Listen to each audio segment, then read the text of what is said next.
Hi guys! Okay, so busy tayo sa mga ginagawang reports sa email. No? Kaya lang, itong laptop natin, ayan, kailangan laging naka-charge. Kailangan laging nakasaksak siya. Once na hinugot ko siya, tingnan nyo guys. Oh, dead bat agad siya.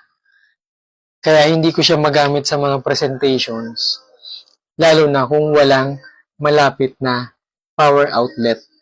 Kasi hindi ko siya magagamit kung hindi siya nakasaksak. Okay.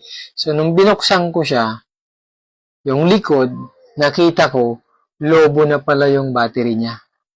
Okay, kaya pala hindi na gumagana kapag hindi siya nakasaksak. Tingnan nyo naman, guys, oh. Oh. Oh, diba? Nakanganga na. Pakita ko sa inyo yung battery. Bubuksan ko lang. Pakita ko sa inyo. Ayan, guys. So, gamit natin yung Phillips screw.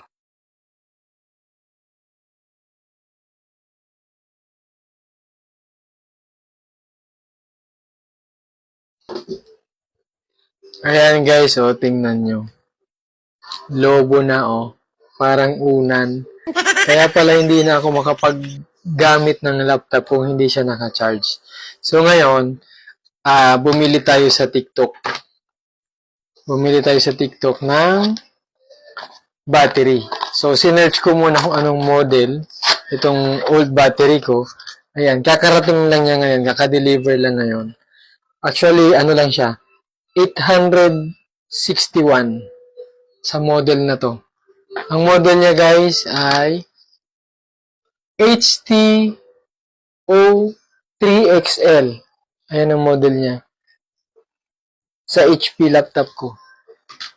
Ayan, dumating na. May kasama pa siyang tools. Okay, oh, may kasama siyang tools din.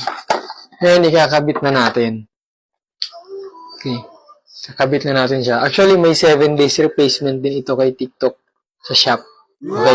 So, ilalagay ko ang link nito dyan sa ating yellow basket para sa mga gustong mag-purchase, sa mga naghahanap din. Actually, marami silang model ng battery. Check nyo na lang doon sa shop na pinagbilhan ko nito. So, ayan. Nakabit na natin, guys. Check natin kung magpa-power on.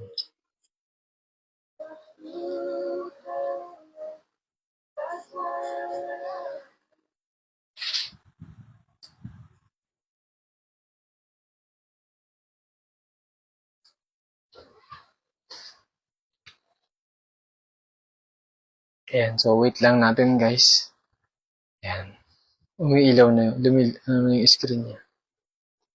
Ayun.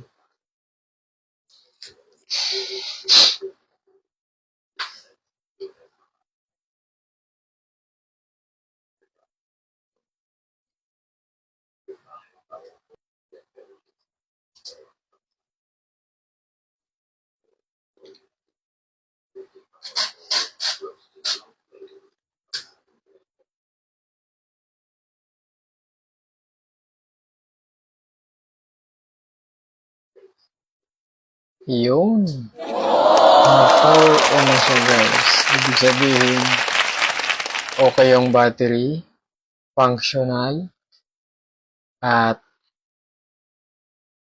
tama naman yung pagkakakabit natin. After natin ma-charge yung ating battery ng laptop, so 3 hours ko siyang sinarge and ngayon fully charged na siya. Ayan, pakita ko sa inyo. Wait lang.